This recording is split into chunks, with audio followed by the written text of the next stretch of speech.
Señoras y señores, bienvenidos a una nueva edición de El Futbolito Random. En esta ocasión el tema va a ser de una ciudad, prácticamente. En el episodio pasado Random hablamos de un equipo que desapareció, de una ciudad, bueno, entre comillas ciudad, que aspiraba a tener un equipo de primera, lo tuvo y no duró nada. Y en esta ocasión vamos a tener una ciudad que no tuvo uno, sino ha tenido 3 equipos en primera división, los 2 primeros con una historia bastante pasajera, pero bastante peculiar, y ahora tienen un equipo en primera división, y quién sabe a Dios hasta cuándo vaya a durar. Y para esto necesito que me lo comente alguien que vive en esa ciudad precisamente. ¿Y quién más puede ser que Alberto Domínguez, que vive en Juárez? Quiero empezar este programa diciendo que el futbolito no se hace responsable de los comentarios emitidos en este programa y que son responsabilidad de nuestra irresponsabilidad. Entonces, vamos a hablar de los 3 equipos, básicamente, que vieron la luz en primera división aquí en esta ciudad, en la frontera más fabulosa y el número 1 del mundo. Ciudad Juárez es el número 1, el number 1. Porque así somos pochos, así que aparte la ciudad que vio triunfar a Juan Gabriel, la que vio nacer al podcast de Leyendas Legendarias, máximo respeto. Sí, de hecho, hice una referencia ahorita. Sí, una referencia. Y también a las famosas tiendas del Río, que hasta la fecha desconocemos el concepto los que no somos de Juárez, y obviamente de nuestro patrocinador Casamaris. Y vamos a irnos con los 3 equipos. El primero de ellos, bueno, antes de empezar con el programa, un pequeño contexto. Ciudad Juárez, para los que si la poca gente que nos escucha en el extranjero, Ciudad Juárez es una ciudad fronteriza y es una ciudad que se caracteriza más que nada por la inseguridad, más que por otra cosa. Sí, desgraciadamente sí es. Han escuchado muchas historias. Yo creo que si alguno ha mencionado el nombre de Ciudad Juárez, oye el nombre de Ciudad Juárez, inmediatamente se le vienen un montón de cosas, de que la delincuencia, de que el narco, que no sé qué, bla, bla, pero bueno, Juárez es más que eso, y ahorita vamos a hablar un poquito de ello. Y hay que mencionarlo que la historia empieza en los 80s, justo cuando estaba fresco el escándalo del cobalto 60. O sea, cuando estamos toda la ciudad contrayendo cáncer por varillas hechas de cobalto 60. Si ustedes no saben la historia, por favor, busquen el podcast justamente de Leyendas Legendarias que habla de este tema, donde a alguien se le ocurrió que era muy buena idea destruir un aparato médico con un martillo. ¿Por qué no? ¿Por qué no? O sea, ¿qué puede pasar? ¿Qué podría ser peor? Pero bueno, no es el punto de este podcast. No es el punto. La historia del primer equipo del que vamos a hablar, que son las Cobras, no inició precisamente en Juárez, empezó en Querétaro. Las Cobras empezaron su camino en 1983 porque desaparecieron los Atletas Campesinos, equipo de culto aquí en el futbolito. El equipo que pues al principio era manejado por Televisa. Y era un equipo que únicamente era un equipo que nomás era como hagan de cuenta, en su tiempo fue el Necaxa. Y bueno, en el 86, en la temporada 86-87 consiguen el ascenso, pero esa misma temporada descienden las Cobras de Querétaro, y en cuanto desciende, decide comprarlo el máximo protagonista de esta historia, la familia de la Vega. Así es, que la familia de la Vega pues es de la... para los que no estén muy familiarizados con el tema de Juárez, y no los culpo, es gente que, bueno, se dedica mucho que tienen las tiendas del Río, que son algo así como nuestros Oxxos. O sea, son tiendas de esas de conveniencia, tiendas rápidas, tipo Oxxo, pero que curioso, o sea, que nada más venden cerveza Cuauhtémoc Moctezuma, porque la familia de la Vega pues también tenía en aquel entonces, era la dueña de la Carta Blanca aquí en Ciudad Juárez. Entonces, pues bueno, ya ahora saben cómo cómo surge la historia y cómo esta familia, bueno, pues es de las familias más adineradas de Ciudad Juárez. Y bueno, compran a las Cobras después de descender, justamente. ¿Y cómo ascienden, Hugo? En la temporada 88-89 consiguen el ascenso de manera legal, sustituyen al Atlético Potosino, y en esa temporada 88-89, pero ¿a quién le ganaron el ascenso? Esa es una de las cosas que quiero dejar de en claro desde ahorita. ¿A quién le ganaron el ascenso? ¡A León! A León, a la Fiera, con quienes descendieron junto, cuando eran Cobras de Querétaro. Así es, entonces, pues bueno, las Cobras aparecen en primera división ya en Ciudad Juárez, y se vienen al Estadio Olímpico Benito Juárez, que ha sido la casa de los 3 equipos. ¿Por qué? Pues porque en Juárez no hemos construido otro estadio. El estadio aparte le pertenece a la Universidad Autónoma de Ciudad Juárez, a la UACJ. Y pues bueno, es un estadio de 22,000 aficionados, un estadio olímpico, y de olímpico nada más el nombre, nada más tiene una pista atlética, pero es un estadio que la verdad tiene una vista horrible. O sea, es un estadio feo, vamos a decirlo, es un estadio feo. Se dice y no pasa nada. Y aparte, en esa misma temporada del 88-89, no solamente ascendieron las Cobras, sino que se vendió una franquicia. O sea, ¿cuándo ha pasado esto? ¿Cuándo pasa? No pasa. No, porque la franquicia de Ángeles de Puebla se mudó al que sería hasta la fecha el archirrival de cualquier equipo de Juárez, el Santos Laguna. ¡Ay, Torreón! Porque también hay que decir que aquí en Juárez no queremos mucho a los de Torreón. Incluso despectivamente les decimos torreoneros. Es porque mucha gente de Torreón llega aquí a trabajar las maquilas, entonces viene la mayoría de la población de fuera de Juárez es de Torreón. Entonces hay una especie de guerra civil ahí. En Torreón yo sé que no pelan los equipos de Juárez y no los culpo, pero bueno, es importante mencionarlo porque cada que viene el Santos aquí se arman los guamazos. Y hay una famosa porra cuando viene cualquier equipo de Torreón. Bueno, el Santos. ¿Really la tengo que cantar aquí? Sí. Bueno, la voy a decir. El que no salte se va a la chingada. ¡A Torreón! Y lo que no hay ninguna mentira. Exactamente, pero bueno. Y las Cobras aparte vienen con un uniforme que... un uniforme muy extraño. O sea, es un uniforme que... para la gente de aquí Juárez es como que icónico, ¿no? Por así decirlo. Rojo, en color rojo, con una V. Y aparte era hecho por una marca llamada Pepín. ¿Por qué no? O sea, ¿por qué no? Pepín. O sea, no se pudieron conseguir algo mejor. Just saying. No, o sea, era un uniforme bastante icónico. Eso sí, hay que reconocer que el diseño era... pues sí, era muy bueno, era bastante innovador, y aparte el equipo era toda una innovación porque era aparte de Torreón, Juárez se convirtió también en otro equipo del norte que ya tendría un equipo de fútbol, y a mi parecer la primera ciudad fronteriza que tenía un equipo en primera división. Sí, así es.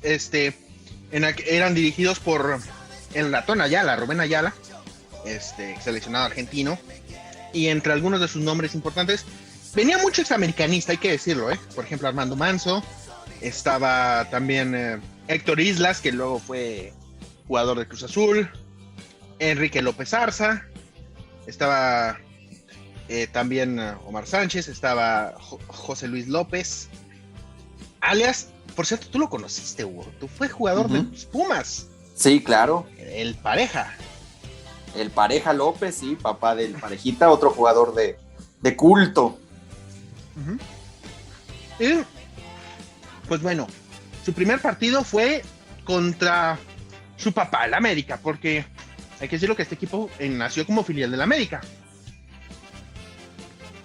Sí, era al principio en parte del América, y bueno, sería parte de de una paternidad. ¿Cómo le fue a las Cobras de Juárez en su primer torneo? No les fue mal, hasta eso. No quedaron 12avos, o sea, para hacer Juárez. 12 de 20. Sí, o sea, para ser el recién ascendido, un 12 de 20 no está mal. Obviamente no clasificaron a la liguilla, Pero, su primera victoria fue, por cierto, ¿sí? su primera victoria fue su contra Correcaminos, un 3-0. En casa, justamente, en el San Benito. Entonces, aquí empezaría el camino de Juárez, que se veía prometedor. A la gente le estaba gustando el producto, la gente estaba yendo. Obviamente, como buena ciudad fronteriza, hay gente de otros lugares del país. Hay gente que es de Guadalajara, hay gente que es de la Ciudad de México, hay gente que es de León. Entonces, pues todo iba bien. Pero principalmente, y esa es otra parte del mercado de Juárez, la gente del Paso, la que trae los dólares aquí, se los gasta. Y pues compra los boletos en dólares y te compra las cervezas en dólares, o sea, te deja mucho más. Era cuando el dólar valía como 3 pesos, o sea, que para aquel entonces pues era wow. Hasta que llegó el error de diciembre, pero ya es otro tema. El siguiente año se va el Ratón Ayala y llega otro personaje de culto del fútbol mexicano a dirigir a las Cobras. ¿Quién? El Tanque Milok. Uy. Técnico de culto. Sí, personaje de culto. Pero pues ya sabemos que Carlos Milok, como buen uruguayo, pues también era... ¿Cómo te digo? Era conflictivo, ¿no?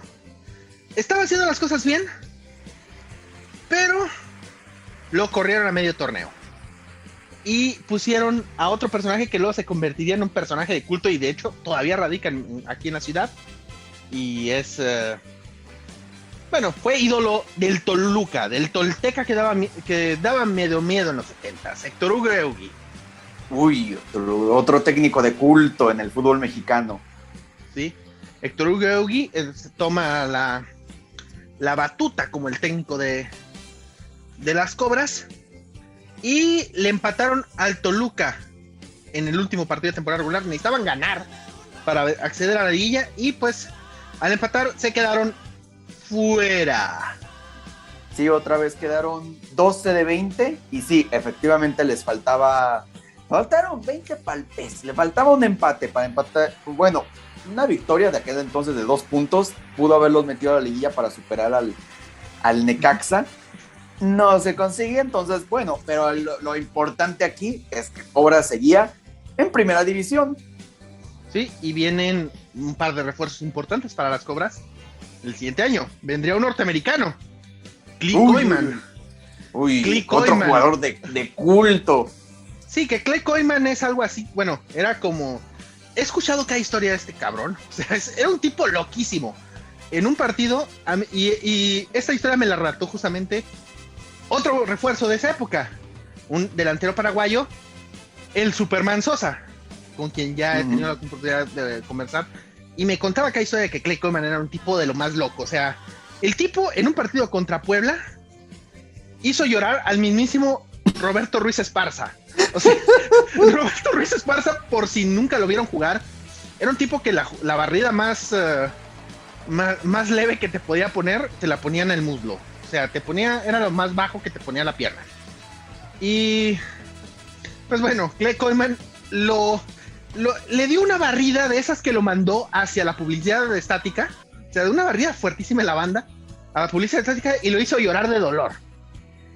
Y Roberto Ruiz Esparza, de hecho, al final del partido hasta le pidió perdón a Koyman por andar de puerco.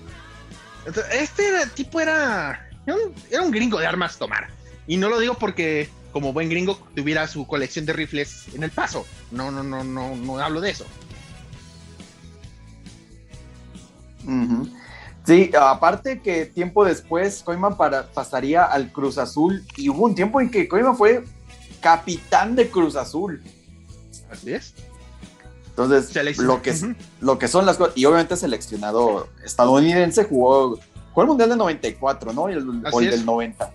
No, el 94, él jugó el 94. 94. Sí, pero fue un bastión de estas Cobras. El señor Koyman, que aparte tenía parecido con Psycho Sid, un luchador de WWE. Sí, y bueno, llega la 90-91 y si no me equivoco, fue la temporada en que se ha dado el único juego on ice sobre la Liga MX. Contra los Pumas. Precisamente contra Pumas. Uh-huh. Los Pumas que ya tenían a Luis García, El doctor García. A García Aspe y a Jorge Campos. Jorge Campos relató que ese fue el día más frío que... El clima más frío en el que ha jugado, que ese día se estaba muriendo de frío. Imagínate, el pobre viene de Acapulco, pues... Sí, con el frío de Juárez, que aparte de Juárez hay que mencionar que tiene un clima bastante extremoso. Aquí los juarenses somos capaces de aguantar climas de 45 grados hasta menos 10. O sea, nuestro termostato está adaptado para todo tipo de clima. Sí, o sea, y hasta la fecha ha sido el único juego de Liga MX que se ha jugado en la nieve. Uh-huh. O sea, desde ahí en fuera jamás se ha vuelto a presentar dicho fenómeno, aunque hemos estado cerca de que se haya repetido, porque siguen las nevadas en Juárez. Así es. ¿Y cómo quedó ese partido histórico? Empataron, ¿no? Si no mal recuerdo. Uh-huh, sí, empataron. Así es. Hasta la fecha el único juego en el que pudimos decir que la Liga MX parecía la NFL. Sí, exactamente. Y aparte, pero bueno, fue un partido entretenido. Jugaban los sábados, incluso me acuerdo en esas épocas. Me llevaban de niño a ver a las Cobras los sábados a las 6, 7 de la tarde, ¿no? Eso ya la hora no me acuerdo, pero sí era nochecito. Pero a las Cobras este torneo ya no les fue tan bien. De hecho, corrieron a Eugui y llegó Carlos Rodríguez, un argentino. El equipo acabó último lugar del grupo 4 y como 17 de la general. No para descender, pero pues cerca, ya estaban coqueteando con el descenso. No, porque todavía no existía el porcentaje, pero sí, ya estaba haciendo méritos para poco a poco se iba desplomando esta tragedia. Y que terminaría en la 91-92. Sí, que tuvo un claroscuro, o sea, tuvo una época de... El mejor momento, ese año tuvo el mejor momento en la historia del club y el peor, porque en la Copa les fue muy bien, o sea, en la Copa de hecho llegaron hasta la final, la jugaron contra Rayados. Y el partido se iba a jugar, a ver, aquí viene una historia surrealista. El partido se iba a jugar en el estadio Azulgrana, me parece. Iba a ser jugado en la Ciudad de México. Pues las Cobras, ¿qué crees que hicieron? ¿Qué? Dijeron, no se preocupen, no queremos viajar tan lejos. Que se juegue la final en el Estadio Tecnológico de Rayados de Monterrey. O sea, quieren jugar una final de visita a los pendejos. O sea, no, en vez de jugar en territorio neutral, decidieron ir a jugar la final en Monterrey contra Rayados. O sea, güeyes, por favor. Lo que se veía venir. Uh-huh. Y pues perdieron 4-2. Sí, pierden la Copa. Pero no eso fue lo único que perdieron, porque también perdieron la categoría. Así es, perdieron la categoría. Y de hecho, nada más 6 victorias y 21 derrotas en la última temporada. Corrieron a Rodríguez, que era el técnico que había seguido desde el torneo anterior. Trajeron a Joaquín Mendoza, pero ya fue muy tarde. Y se despidieron jugando en el heroico puerto de Veracruz. Obviamente contra un equipo que también tiene muchos fans aquí, porque también hay mucho veracruzano viviendo en Juárez. Les decimos los Juarochos, dicho sea de paso. Perdimos 5-2, ¿por qué no? En el Pirata Fuente. Y su último partido de local fue contra la UDG, que perdieron 5-1. O sea, se fueron en grande, perdiendo por goleada. Sí, o sea, los dos equipos con los que se despidió se fueron como gorda en tobogán. Así es. Entonces, pues, Cobra se va a segunda división y ahí se quedan 2 años. Estuvieron cerca de ascender en la 93-94, pero el Zacatepec los eliminó en semifinales. Entonces, aquí en 1994 es un año importante porque se decide replantear todo el esquema de la segunda división. Aquel entonces se convierte en la primera división A. Y las Cobras, pues bueno, tienen problemas económicos. Ya también la gente deja de ir al estadio porque pues, el equipo ya no es de primera. Y es algo que tiene mucho la gente de aquí. Que la gente, cuando el equipo está en primera, va siempre al estadio. Pero una vez que está en segunda, nomás aparecen en finales. Como una afición promedio de cualquier equipo de la Liga MX. O aparecen cada vez que viene un equipo grande a visitarlos. Así es. Entonces, pues bueno, las Cobras, por esos problemas económicos, deciden desaparecer y se queda Ciudad Juárez sin equipo de fútbol profesional por varios años. Pero entre el finales de la década de los 90 y principio del 2000, sí hubo equipos en Primera A. ¿Sabes qué? Yo me acuerdo perfecto, y eso sí es una historia de las niñas. Yo me acuerdo que aquí hubo un escándalo, aquí se armó por fin volvió el fútbol de primera división. Cuando aparecieron los Soles de tercera división en 1998. Y todos, por fin regresó el fútbol profesional, aunque fue de tercera división. O sea, eran tiempos muy difíciles para ser aficionado al fútbol en Ciudad Juárez. Entonces, pues bueno, viene un equipo de una filial, pues, a jugar en primera división A, aquí a Ciudad Juárez, los Tigrillos. Uh-huh. La filial de los Tigres, obviamente. La filial de Tigres. Sí, Sergio Orduña, que por cierto va a ser un nombre recurrente en este programa, porque Sergio Orduña prácticamente ha dirigido todos los equipos de Juárez. Así es, o sea, Sergio Orduña entrenó varios años en las fuerzas básicas de Tigres y bueno, se vino con el equipo aquí a Ciudad Juárez. Y bueno, los Tigrillos duraron 2 años jugando aquí en Ciudad Juárez, pero se dieron cuenta que bueno, pues no costeaba traer al equipo a jugadores de la filial a primera división, todo ese rollo. Pues no costeaba traerlos a Ciudad Juárez. Se quedaron 2 torneos, si no mal recuerdo, 2 años. Uh-huh. Y pues bueno, llega otro equipo. Se van los Tigrillos, regresan a Monterrey. Y viene otro equipo de Monterrey. Bueno, otra filial de Monterrey, el Saltillo, que era la filial de Rayados. Y renacen las Cobras de Ciudad Juárez. Irás. Van a regresar con el famoso uniforme rojo con la V, ¿no? ¡Sí! No. Regresaron, llegaron con el uniforme de Rayados. El de visita, uno naranja y azul. Eran los colores de las Cobras. O sea, más genérico imposible, pero ese equipo nada más sirvió para que Jonathan Orozco empezara a su andar en el fútbol profesional. Para lo único que sirvió. Sí, y adivina quién también dirigió ese equipo. Bueno, ese equipo también tuvo un momento de gloria, por así decirlo, porque llegaron a la final del ascenso en 2003, pero perdieron contra los Dorados de Sinaloa. Tras. Exactamente, y el equipo era parte, adivina por quién los dirigía en esa final. Orduña. Exactamente, Sergio Orduña. O sea, aquí Juárez se viene una especie de, ¿cómo digo?, de recalentado con los técnicos, o sea, Sergio Orduña y luego otro que ya mencioné, que volvió a dirigir a otro equipo de Juárez. Pero sí, Orduña dirigió también a las Cobras, y las Cobras se fueron en 2005, regresaron a Monterrey. Entonces se quedó Juárez otra vez sin equipo profesional, hasta que en 2005 la gente de Grupo Ibarza, que es una constructora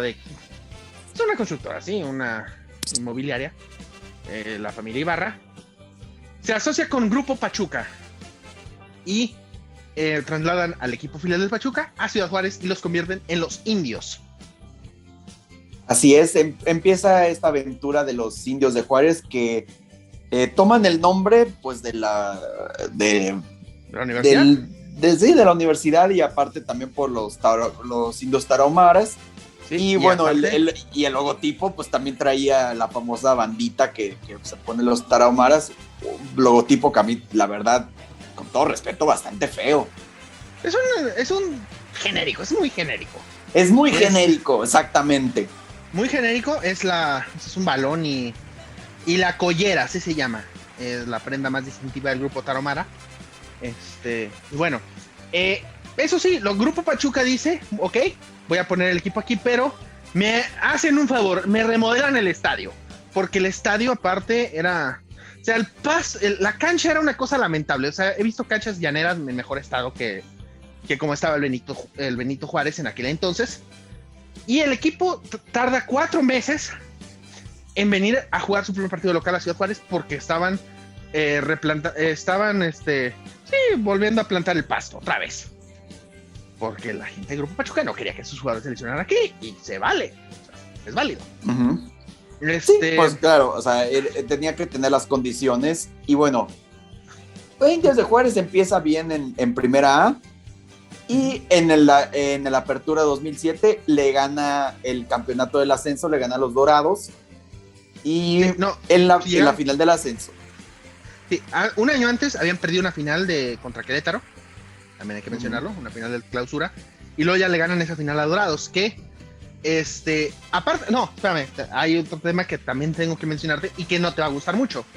¿Sabes quién dirigía a esos indios? O sea, el primer técnico de los indios, ¿sabes quién fue? ¿Quién?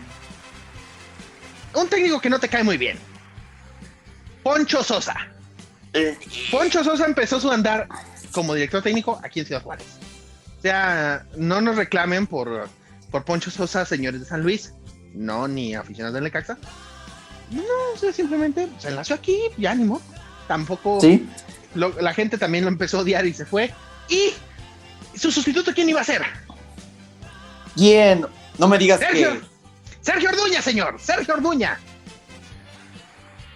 O sea, esta balada del reciclaje que tenía ya Indios de Juárez. Y sí, bueno, Sergio Orduña es el que hay que reconocerle que es el autor intelectual del ascenso de Indios a Primera. Así es, ascienden, le ganan esa final a Dorados y en la final ahora sí, final de ascenso, es contra la Fiera. Exactamente, y con goles por cierto, ¿sabes quién metió el gol? Aparte, la ironía de la vida. El gol del ascenso, ¿sabes quién lo metió? El de Indios. ¿Quién? Uno que luego sería ídolo de León, Sebastián Mas. Álgame. Un delantero uruguayo que, vamos, Sebastián Mas fue un ídolo del ascenso, pero cuando estuvo en primera división no hizo mucho. Pero en el ascenso era un dios, era un crack. Uh-huh. Y bueno, Indios asciende, juega para la Apertura 2008. Y su primer partido en primera división es contra los Tecos. Bajo un aguacerazo, por cierto, aguacerazo ese partido, yo me acuerdo porque estuve ahí. Un aguacerazo. O sea, la ciudad estaba inundada, de hecho había dudas que se iba a jugar el partido, ¿no? Pero se jugó y ganaron los Tecos 1-0. Sí, la primera victoria de los Indios llegaría hasta la jornada 6 contra Pachuca. Sí, precisamente contra quien era su filial. Así es. Por cierto, ¿sabes quién era el fichaje estrella de esos Indios cuando ascendieron? ¿Quién? Andrés Chitiba. Ah, sí, cierto, Andrés Chitiba. También me acuerdo que estaba Cirilo Saucedo. O sea, sí. Pasando de equipos fronterizos a equipos fronterizos. Sí, Cirilo aquí se hizo ídolo aquí en Juárez. San Cirilo, porque luego también volvería a Juárez con Bravos más adelante. Esos indios, Sergio Orduña lo despidieron en la jornada 4. Perdieron los primeros 4 partidos. Perdieron contra Monterrey, contra Necaxa y contra Santos. Y le dijeron a Sergio Orduña, pues te me vas. ¿Y quién iba a venir a sustituirlo? Un ídolo de culto que ya mencionamos. Héctor Hugo Eugui, exactamente. Yo me acuerdo que aquí en Juárez, cuando mencionaron el nombre de Héctor Hugo Eugui, que ya tenía mucho tiempo sin dirigir, dijeron, ¿Eugui? ¿Really? ¿Otra vez? ¿Otra vez Eugui? O sea, no se conocen. O sea, sacamos un reciclado para meter otro reciclado. O sea, ¿qué pasa aquí? Entonces, y bueno, a Indios no le fue bien, terminó 15 de 18 y obviamente tenía problemas con el porcentaje. Entonces parecía que iba a estar difícil salvarse del descenso, sobre todo porque traía competencia dura por el descenso. Estaba el Necaxa, estaba Tigres, estaba Puebla y obviamente los Tecos, que, o sea, pretends to be shocked. ¿Y los Tigres? ¿Y los Tigres? Sí, los Tigres que o sea, que también eran, me acuerdo que traían refuerzos bomba y luego resultaban ser un tremendo fraude. El Necaxa que todavía era propiedad de Televisa. Sí, y de hecho se reforzaron muy bien en ese torneo, o sea, en teoría se reforzaron bien en ese torneo, desmantelando a San Luis, que en aquel entonces venía a ser super líder del torneo anterior, y llevaron hasta el técnico, a Raúl Arias, a buscar salvar al Necaxa. Y el Puebla rescató al Chelis después de que lo dirigió Mario Carrillo, y dijeron, pues bueno, ya vamos a hacerlo de Juárez, vamos a reciclar a un técnico, al Chelis, ¿por qué no? Y sorpresa, ahorita vamos a hablar del final, porque ese final No, es que es un final épico. Y dicho sea de paso, es uno de los peores días de mi vida. Ahorita lo comento. Sí, ¿por qué? Porque, bueno, Juárez, como dije, tenía que salvarse del descenso y al principio del torneo no le iba bien, a pesar de que le había ganado a los Tecos, había empatado con Monterrey, o sea, sí, pero pues sus rivales directos también estaban consiguiendo resultados, pero luego en las últimas jornadas fue cuando se vino como gordo en tobogán y aquí es donde viene la tragedia de Beto. Así es, primero hay que mencionar el contexto. La antepenúltima jornada, la jornada 15, juegan contra el Puebla. El Puebla había tenido un muy buen torneo y el Puebla ya estaba prácticamente salvado. Y los indios tenían que ir a visitarlos al Cuauhtémoc y decían, bueno, si pierde Indios básicamente está descendido. Pues no me hiciera ganar los indios, 2-0. Y ya con este resultado cambia totalmente el panorama porque se atraviesa una epidemia. Esta no era pandemia, esta es epidemia. La epidemia de la influenza.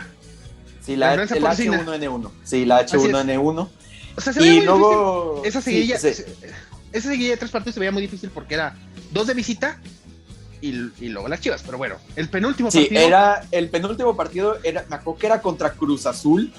Y me acuerdo que ya necesitaba nomás ganar este partido para ya estar matemáticamente salvado, pero decías tú, híjole, es que le toca Cruz Azul y no le toca recibir a las Chivas que andaban buscando calificar a la liguilla, pero sorpresa que Indios le gana 1-0 a Cruz Azul en el azul. Así es, en el azul con gol de Javier Saavedra. O sea, Saavedra, que es el hombre más salado, uno de los hombres más salados en la historia del fútbol mexicano, porque ¿cuántas finales no jugó este señor y cuántas perdió? Todas las finales que jugó las perdió el señor Saavedra. Y mete un gol por debajo de las piernas. ¿Sabes quién era el portero de Cruz Azul ese día? Josgar. No, Alfonso Blanco. Que por cierto llegó a jugar en Indios de algún punto. O sea, todo amarra aquí. Entonces, el último partido era contra el Chivas, aquí en Ciudad Juárez, 10 de mayo de 2009, es una fecha que nunca se me va a olvidar a mí. Y de hecho había una especie de, ¿cómo te digo? Había una encrucijada, porque era el último partido, el América había jugado el día anterior, el América le ganó al Necaxa, condenándolos a defender, obviamente, y bueno, Indios ya no se jugaba aparentemente nada, hasta que te dabas cuenta que había una posibilidad remota, sí, si quieres, pero la posibilidad me acabo de calificar. Sí, le ganaban a Chivas por 2 goles. Chivas ganando ese partido calificaba y eliminaba al América. Si el partido quedaba empatado o Indios ganaba por 1, pasaba al América. Pero si Indios ganaba por 2 goles o más, eliminaba a las Chivas y al América en una sola sentada. ¿Y qué iba a pasar? Y tú decías, ok, no pasa nada. O sea, el América, todos decían que el América iba a pasar. Entonces, pero estamos hablando del América en los tiempos de Bauer, o sea, era el América que daba risa. Y bueno, Chivas también venía inspirado. Y bueno, me acuerdo que fue el último partido de la última jornada. Y me acuerdo que lo estaba comentando Rosique. No, Martinoli, era Martinoli. Ah, era Martinoli. No, Rosique había comentado el de Cruz Azul, ¿no? Sí. Sí, el de Cruz Azul. Y Martinoli Martinoli fue el de Chivas porque fue como que el partido de la jornada, según TV Azteca. Sí. Y bueno, los Indios, pues, dijeras tú, pues no era un partido fácil, ¿lo perdieron? No lo perdieron, lo empataron. Iba ganando Chivas 1-0 con gol del Venado. El Venado Medina. Y aparte, antes de ese partido, Cirilo Saucedo no pudo jugar porque se lesionó en el calentamiento y jugó el Gancito Hernández en la portería. O sea, entonces le estaba acomodando a las Chivas para ganar el partido. Hasta que metieron, a ver, aquí viene una historia también rara. Metieron al Maleno Frías, un hombre de culto de Juárez. O sea, es un hombre que se crió en la Altavista, es una colonia popular aquí en Juárez, que tuvo una vida difícil. Estuvo involucrado en drogas, en peleas de barrio, todas esas cosas. Y pues bueno, él le mete el gol del empate a las Chivas, justamente. le mete el gol del empate y todo va hasta, es un probabilidad del minuto 86, 87, 88. Entonces, el Coco Jiménez anota el 2-1. Ya con eso prácticamente ya decíamos, ok, ya se fueron las Chivas, ahora un gol más de Bravos, no que diga de Indios, y califican los Indios. ¿Y qué pasó? Y le da la vuelta a Juárez. Sí. Otro gol del Coco Jiménez. 3-1 ganaron los pero Indios. con ¿Sí? los Indios de Juárez. Y se colaron a la liguilla como cuarto del grupo 1 y como séptimo de la general. Y eliminando a las Chivas, eliminando a la América en una sola sentada. Ay, fíjate que pero dijeras tú, ya los Indios ya se conformaron con... dijeron, ya nos salvamos, clasificamos a la liguilla, nos vamos a conformar con esto, porque les tocó el Toluca del campeón Chepo. Defensor. Campeón defensor. Y pues todos decían, ay, va a pasar el Toluca, va a pasar. O sea, y pues... ¡No! No, porque del Toluca perdió 1-0 con Indios en la ida. Uh-huh. Y en la vuelta yo me acuerdo que vi ese partido y la vuelta, o sea, Eugi mandó todos atrás y terminó 0-0. Y va a su casa el Tolteca, ¿por qué no? O sea, si te pones a ver, era equipo de béisbol contra equipo de béisbol, ¿eh? Hay que verlo así. Los Indians contra los Diablos. Exacto. No puede, no hay respeto. Y en semifinales se toparon al Pachuca. Al Pachuca que aparte venía con Miguel Calero vestido de abejorro. Que parecía pistachón. Parecía abejorro. Salió de abejorro ese día. De abejorro, de amarillo y negro. Un uniforme lamentable, hay que decirlo. Y pues aquí acabó el sueño porque Pachuca ganó 2-0 y aparte, para echarle sal a la herida, les anotó gol el Chapo Montes, que es de aquí de Ciudad Juárez, y lo festejó en la cara de la barra de Indios, que aparte, ¿sabes cómo se llama la barra de Indios? ¿Cómo? Y la barra, por cierto, y la barra sigue hoy en día, ya la barra de Bravos, el Cártel. Oh. A ver, señores, estamos tratando de encontrar, a ver, como Ciudad Juárez, estamos tratando de elevar nuestra imagen. O sea, tratando de vendernos como que Juárez no es una ciudad de delincuentes, no es una ciudad de asalto. Y te pones el Cártel. O sea, güeyes, por favor. En fin, moving on. Sigue siguiendo con... Sí, pero en la vuelta sí le pegaron un susto al Pachuca. Sí me acuerdo que sí estuvieron cerquita de eliminar al Pachuca. Sí, iban 3-1 y con un gol más los eliminaban. Pero el Pachuca encontró un 3-2 que les dio tranquilidad y con eso avanzaron. Pero Indios se murió peleando, o sea, se murió de cara al sol. Pero estuvimos a nada de ver una final Puebla contra Indios. O sea, los dos que... O sea, la final más random de los torneos cortos. O sea, sí. Pero no se dio. Gracias, sí, gracias Darío Verón. Gracias Darío Verón. El becario seguramente va a editar esto con algún rencor hacia tu persona por mencionar ese gol. No me arrepiento de nada. Y bueno, dijeras tú, ¿va a repetir la hazaña Indios de Juárez al siguiente torneo? Pues... No, porque se desmanteló el equipo. Cirilo se fue y trajeron como portero al Chícharo Lozano para sustituir a Cirilo. Y también trajeron a Cristian Martínez, o sea, de los dos no se hacía ni uno. También se fueron otros jugadores importantes como el Tripa Pérez, que era, o sea, el Tripa Pérez, por favor. También se fue Ezequiel Mayolo, que era el 9. Entonces, pero ¿sabes a quién trajeron los Indios? ¿A quién? A Alain Encong. Otro jugador de culto del fútbol mexicano. Alain Encong, que ya había sido campeón con el Atlante. Bueno, lo regresaron a México con... Pero te digo algo, su bienvenida a Juárez es que le robaron un Audi afuera del entrenamiento. Por cierto, a Cirilo Saucedo también, cuando jugaba antes de irse de Indios, le robaron un Audi a punta de pistola. Era la época, obviamente, donde la situación en Juárez, era la época de la guerra del narco de Calderón, y aquí Juárez se volvió una plaza muy caliente, o sea, había 3,000 o 5,000 ejecuciones al año. O sea, saquen el promedio por día.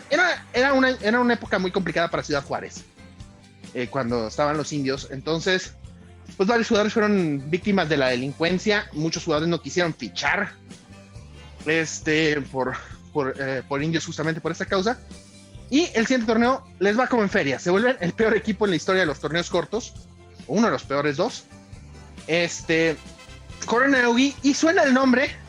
Adivina quién era el principal candidato en aquel entonces. Ay, no me digas que otra vez. No va a ser ningún reciclado. Va a ser alguien más random todavía. Miguel ¿Quién? El Piojo Herrera. Miguel El Piojo Herrera era el candidato número 1, pero el Piojo dijo, no. El Piojo venía de descender con Veracruz y dijo, no, yo no quiero volver a descender otra vez. Yo no armé el equipo, entonces yo no voy a hacer. Miguel Herrera.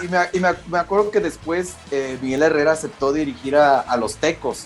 Así es. Entonces, el técnico elegido fue José Treviño, que es regio y venía de ser técnico en Honduras. ¿Y qué pasó? Que Indios no ganó ni un partido en la apertura 2009, ni uno solo, y solo sacó 7 puntos o 6, no me acuerdo. 6 puntos, y hasta aquel entonces fue el peor equipo que haya estado en primera división en torneos cortos. Y bueno, lo que se veía venir, ya la tragedia que ya sabíamos todos que iba a pasar. Indios, al otro torneo, en el Bicentenario, descendió. Aunque sí, tuvo un cierre... se fue con victorias, o sea, pero sí tuvieron una racha enorme de partidos de pérdida. Yo me acuerdo que incluso en una entrevista en Radio Fórmula, en ESPN, me acuerdo que entrevistaron a uno de los jugadores, pero ahorita se me fue el nombre, no me acuerdo quién era, pero con lágrimas, o sea, llorando en la llamada de que es que ya era insoportable la situación de Indios, de sí, tanto estar perdiendo y que ya prácticamente estaban descendidos. Sí, de hecho su primer victoria fue por ahí de la jornada 11, le ganaron al Querétaro, recién ascendido, le ganaron al Querétaro, pero la siguiente semana pierden con el Atlante y eso los condena al descenso, pero Indios ya con el descenso ya hecho, decidió ahora sí ganar los partidos que no había ganado antes. Le llegó a ganar a las Chivas y a los Pumas. Sí, a Chivas lo agarraron de hijo, eso hay que decirlo. Es más, te doy el historial. Chivas Indios, 4 partidos disputados, una victoria de Chivas, un empate y 2 derrotas. O sea, Indios los agarró de hijos. Qué vergüenza. De hecho, creo que es el mejor, si no me equivoco, creo que fue el mejor marcador histórico de Indios contra un equipo de primera división, contra las Chivas, y le ganaron a Pumas también en la última semana. Y así se fueron. Y el señor Ibarra dice que varios jugadores estaban amenazados o estaban extorsionados por el crimen organizado. Pues bueno, se acabó la historia en primera división. Se acabó la historia en primera división. Dijeras tú, las cosas van a seguir normales en la Liga de Ascenso. Y sí, Indios de Juárez empezó a jugar unos cuantos torneos, pero todo terminó en 2012.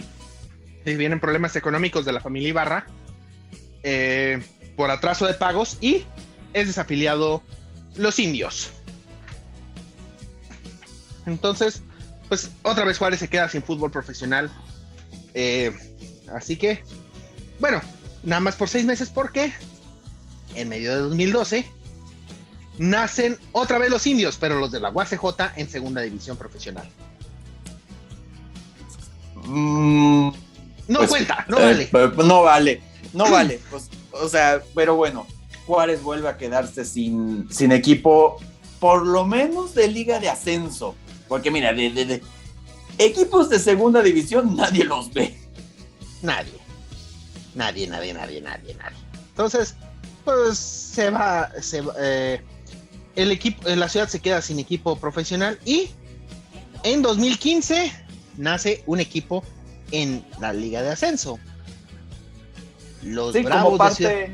¿sí? Como parte del plan de expansión de la Liga de Ascenso, se traen se traen 2 clubes para complementar la liga.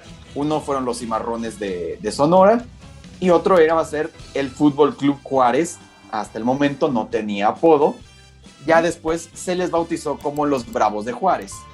Así es, y como aparte hay que hablar de la identidad del equipo, es comprado por Alejandra de la Vega, es decir, la misma dueña de las Cobras. Bueno, ya hija de la familia de don Federico, que era el dueño de Cobras. Hija del dueño de las Cobras. Así es, pero bueno, Alejandra de la Vega hoy en día funge como la representante del gobernador en Ciudad Juárez. Entonces el equipo viene con mucha... Porque aparte ese año, en 2016 gana las elecciones Javier Corral de gobernador. Y este equipo se vuelve muy... Bueno, es financiado por el gobierno del estado, también hay que decirlo. Y los colores, hay que mencionar los colores porque Jesus Christ. Ay, Dios mío, la selección de colores que hicieron para el equipo, dijeras tú, es algo representativo del equipo, es para rebautizar a las Cobras o a los indios. No, porque escogieron el verde fosforiloco con negro. Sí, y rojo como color complementario. Y la camiseta viene con una X. Obviamente porque por ahí de 2013, 2012 ya hay un nuevo monumento en Ciudad Juárez que representa la ciudad. La espantosa X de Sebastián. Una X gigantesca, eso es lo que es. En la Plaza de la Mexicanidad aquí en Ciudad Juárez. Y bueno, esa X está representada en el uniforme de los Bravos de Ciudad Juárez. Y se anuncia como técnico. ¿Adivina quién? Ay, no me digas que otra vez ese nombre. ¡Sergio Orduña! ¡Sí, señor! ¿Cuántas veces hemos mencionado a Sergio Orduña en este capítulo? Así es. Y su primer torneo, es un torneo de éxito, hay que decirlo. Porque los Bravos llegan a la final. Y enfrentan a los Potros de Hielo del Atlante. Entonces, los Bravos pierden en la ida 1-0 en Cancún, pero en la vuelta se van como gorda en tobogán. Ganan 3-0 y los Bravos inician su primer torneo como campeones. Nada mal, nada mal. Y de hecho creo que Bravos tiene el récord de equipo de más rápido en ser campeón en la Liga de Ascenso. Creo que le ganó el récord a Dorados. Y bueno, sí, empieza una temporada de éxito y también empieza una temporada en que empieza a ser un equipo indigesto en la Copa MX.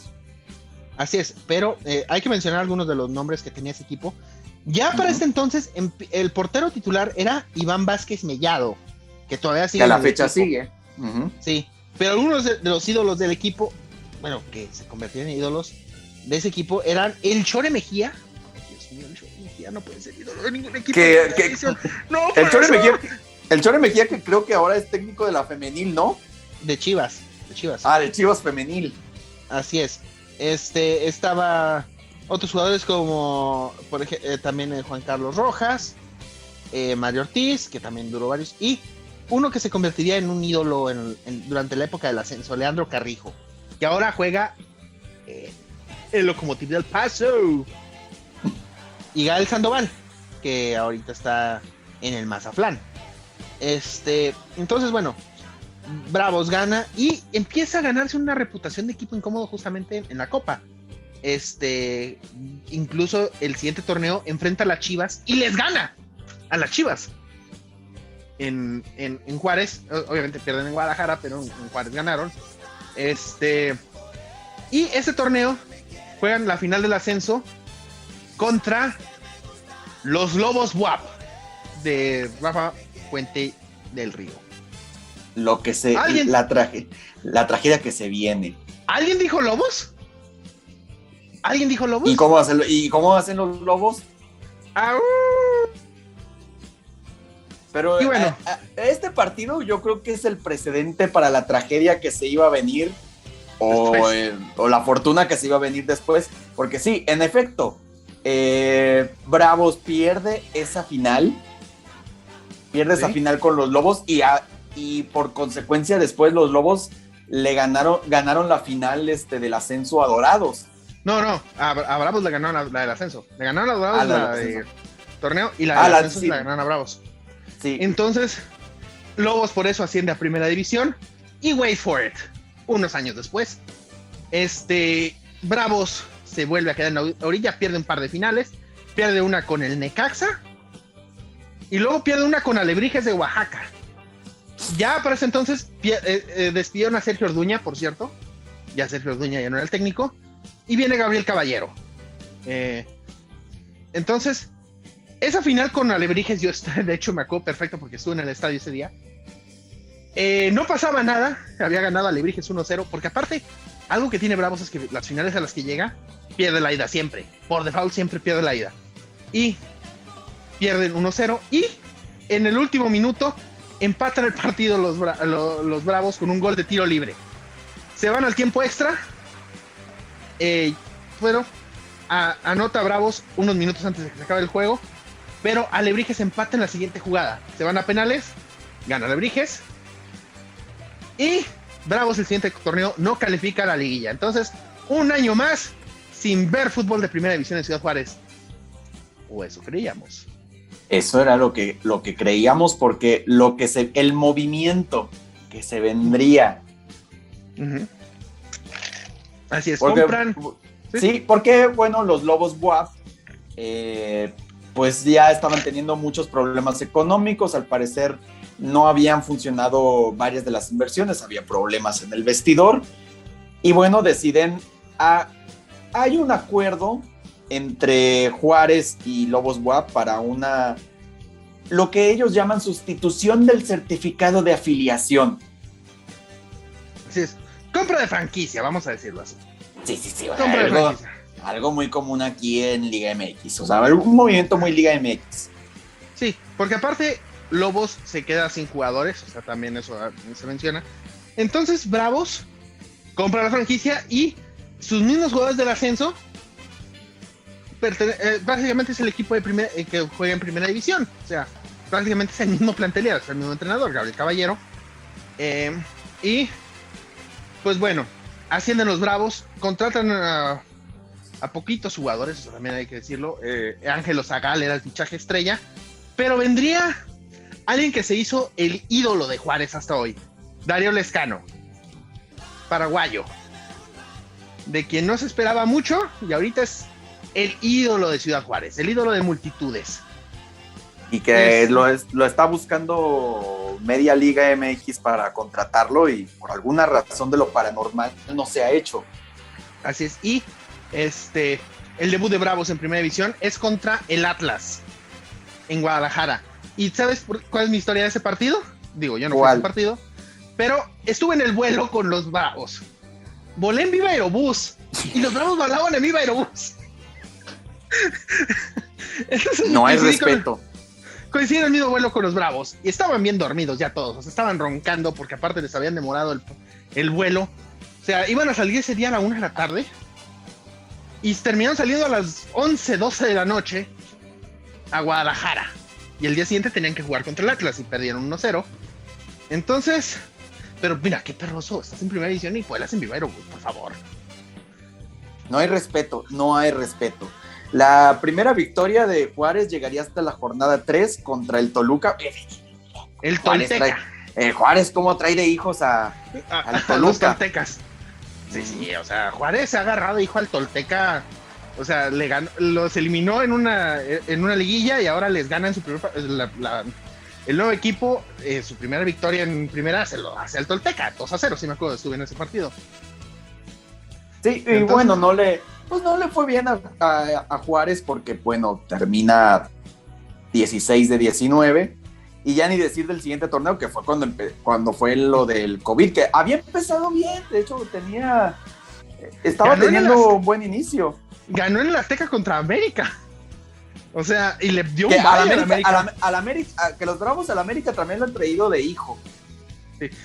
Por cierto, se nos había olvidado que en su último torneo en el ascenso, Bravos llegó a la final del ascenso, de la Copa, y la perdieron con el América, justamente. Que fue la famosa entrevista del Piojo Herrera, donde decía que ya se tenía que salir de Copa. Fue también que en las semifinales eliminaron a Pumas y que Bruno Marioni se agarró de golpes en el estadio. Sí, porque, a ver, aquí hay otro tema. El estadio, pues no es... Vamos, los vestidores están separados de un lado de la cancha a la otra. O sea, el vestidor del local y el del visitante están separados. Y aparte, cuando se acaban los partidos, que dan la conferencia de prensa, antes estaba justo en la entrada del estadio, o sea, donde entran los aficionados. Ahí hay una salita donde se daba donde era la sala de prensa anterior. Ahora ya la cambiaron. Justamente para evitar esos incidentes. Entonces, de tal manera que no hay túneles que te lleven a la sala de prensa, sino que tienes que cruzar la tribuna o sea, donde están los aficionados sin espacio, o sea, no tienes ni vigilancia ni nada cerca, o sea, tienes que cruzarte donde están los aficionados esperando, y te metes a la sala de prensa, tienes que cruzar toda la tribuna, y mi Marioni ahí se agarró a golpes con los aficionados de Bravos. Y desde entonces, bueno, ya ahora que están en primera división, la sala de prensa está fuera del estadio, justamente de tal manera que ya no tienen que cruzar los entrenadores en la tribuna, sino que se meten al túnel del vestidor del local y ya se evitan el ver a los aficionados, justamente por Bruno Marioni. Ay, el barullismo. Pero bueno, la reciente historia de Juárez, o sea, habían empezado bien el clausura 2020, yo me acuerdo. Y pues bueno, al igual que a Cruz Azul, también se le fueron las ilusiones con el asunto de la pandemia. Uh-huh. Y bueno, para el último torneo que acaba de finalizar, la apertura 2020, pues no les fue bien. No, necesitaban ganar su último partido contra el América, justamente. En la última jornada, y les empataron de último minuto y quedaron fuera. Y despidieron a Gabriel Caballero y llegó Luis Fernando Tena. Que tampoco es como que lo hace tan bien en la actualidad.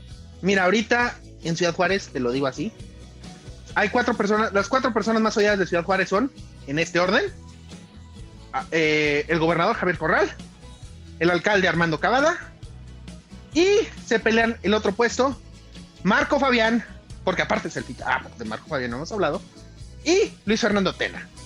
2 personajes de Bravos son ahorita 2 de los 4 personajes más odiados de la ciudad.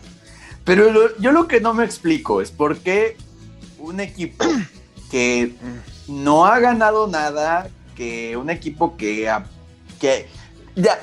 fácil tiene el plantel más raquítico de la Liga MX, se atreve a reclamar como si fuera equipo grande. Que la gente no sabe fútbol, ese es el problema. O sea, reclamando como si fueran grandes.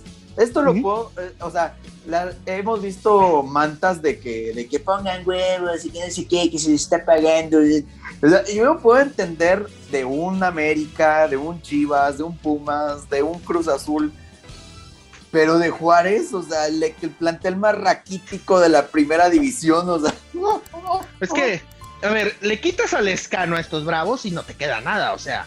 Tienes, junto con el Toluca, a la peor plantilla de porteros de la liga, pero fácil. O sea, junto con... Toluca tiene al Manco Saldívar y a Luis García. Juárez tiene a Enrique Palos y a Iván Vázquez Mellado. O sea, güeyes, nos piden mucho. Y luego, nada más, o sea, insisto, tienes al Lescano nada más. Quítale al Lescano y dime con qué se queda Bravos, ¿con qué? Y Marco Fabián, desde que llegó a Juárez, no ha metido ningún gol ni una asistencia, hasta donde hemos grabado este podcast. Puede que esta semana meta golecito, nos calle.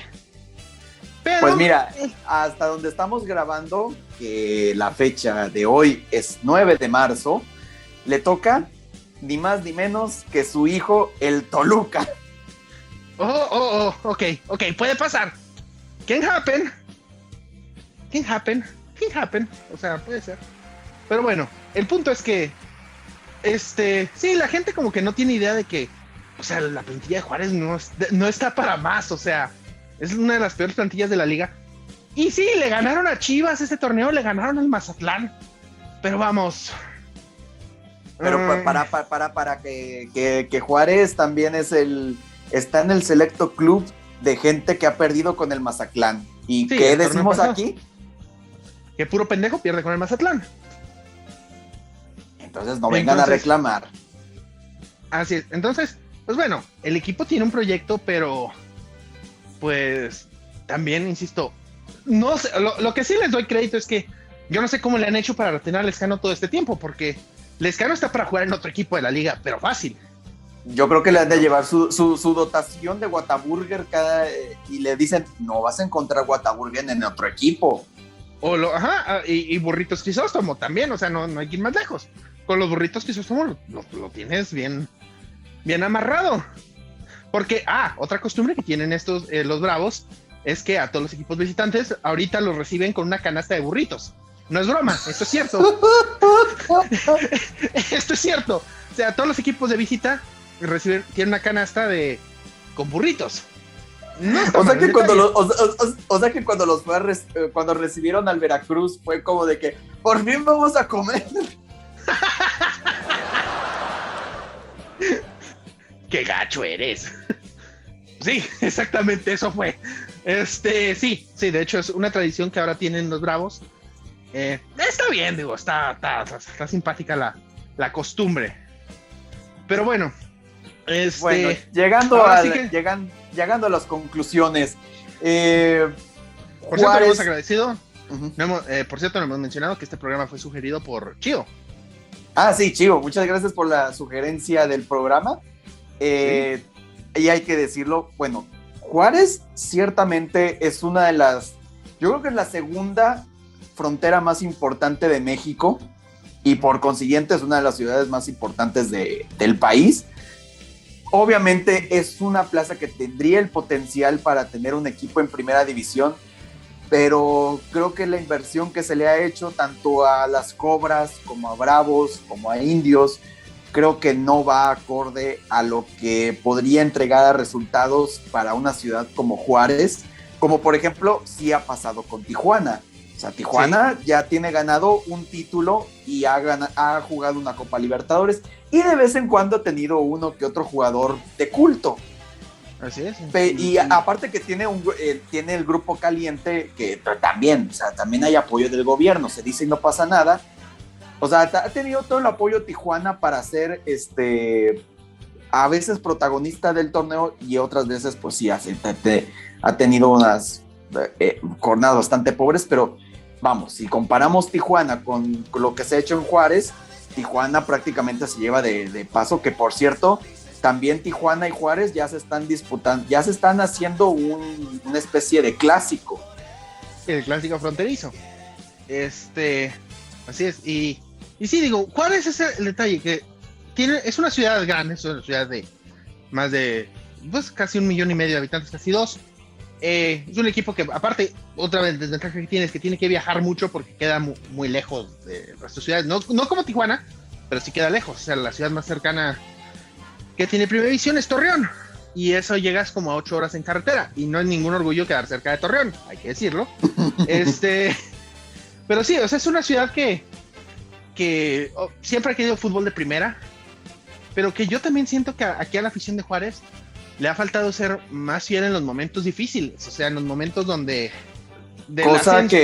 Cosa que en Tijuana, y lo tengo que reconocer porque yo he ido a Tijuana cuando el equipo ha sido una decepción y la gente sigue yendo, y no nada más gente de Tijuana, va gente obviamente de San Diego, va gente de Ensenada, va gente de Rosarito, incluso de Mexicali. Y entonces la gente sí está metida con los Xolos, aunque les vaya muy mal, pero hay fidelidad, hay cultura en el equipo. O sea, los Xolos se han convertido en un icono de la cultura pop de Tijuana, y aparte también pues van los gringos de San Diego que siempre han querido ver fútbol mexicano. Entonces, aquí también, aquí van los del Paso. Sí, a los del Paso, y pues también, pues Bravos en ese sentido, creo que no lo ha aprovechado tan bien.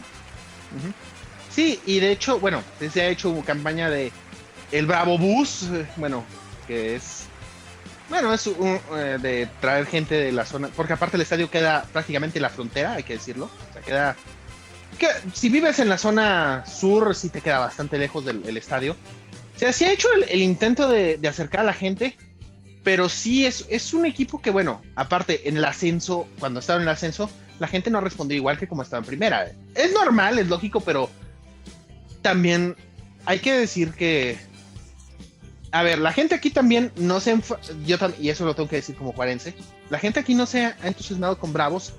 ¿Por qué? Porque ya vimos la historia. Tuvieron a las Cobras, tuvieron a los Indios, los dos se desaparecieron relativamente pronto.